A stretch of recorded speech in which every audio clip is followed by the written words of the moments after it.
There is a decision-making fallacy that makes us waste time, effort, money, and even health. It is so pervasive that it even impacted my climbing. I'm talking about the sunk cost fallacy.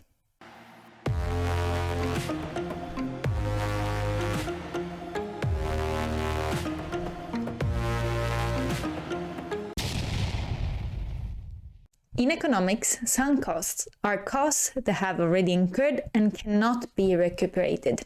That is why they are also called retrospective costs.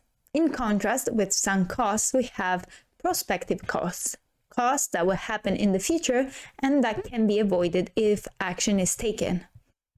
When we make a decision, sunk costs should be completely indifferent. No matter how much time, effort, or money you spend on an activity, if you decide to continue it, it should be completely dependent on the value and probability of the possible outcomes. The classical example is when you go to the cinema and you notice right from the start that you don't like the movie, but you stay there just because you already paid the ticket. Fun fact, this fallacy is also called the Concord Fallacy.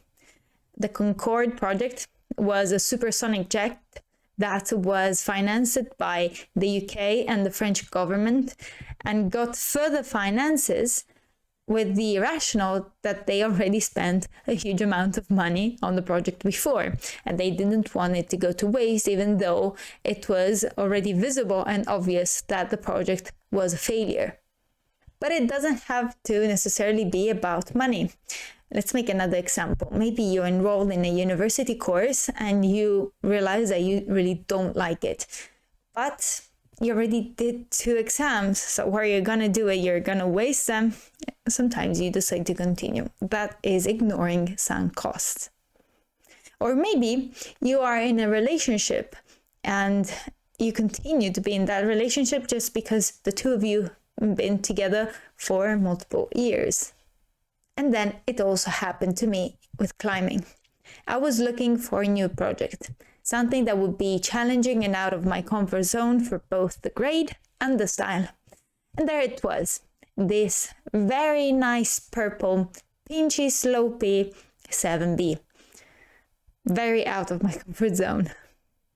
When I started to get on it, I right away noticed that it was very, very hard, but that was fine. Like, I was having a lot of fun, and after some time I was able to do all the moves in isolation. So it was possible, just very, very hard. So where is here the cost that couldn't be recuperated?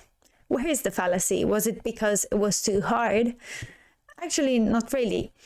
It's true, the time and the effort that I put on the project couldn't be recuperated, but I learned a lot in the process, and it was a lot of fun. So it wasn't about how hard it was. There's another variable that I didn't take into consideration, and that was my skin.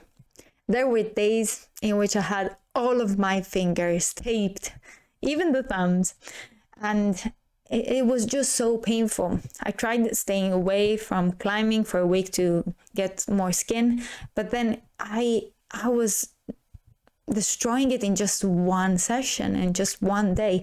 And then I couldn't even have fun on other climbs. Everything was so painful and so frustrating.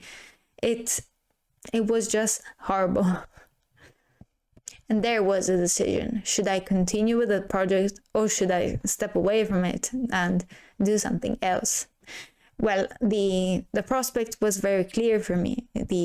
This project was impacting everything that I was doing. I couldn't climb anymore.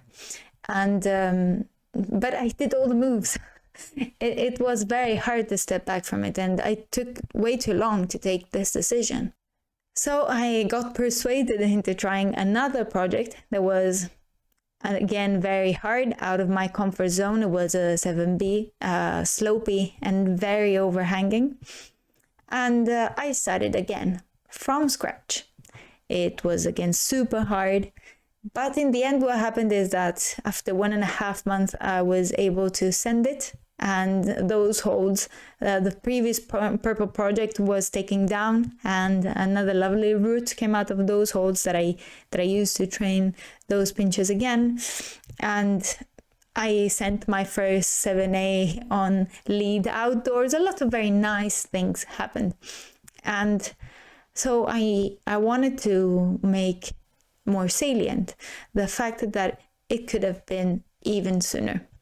I kept on going with these fingers for way too long, and I could have just climbed more and have more fun.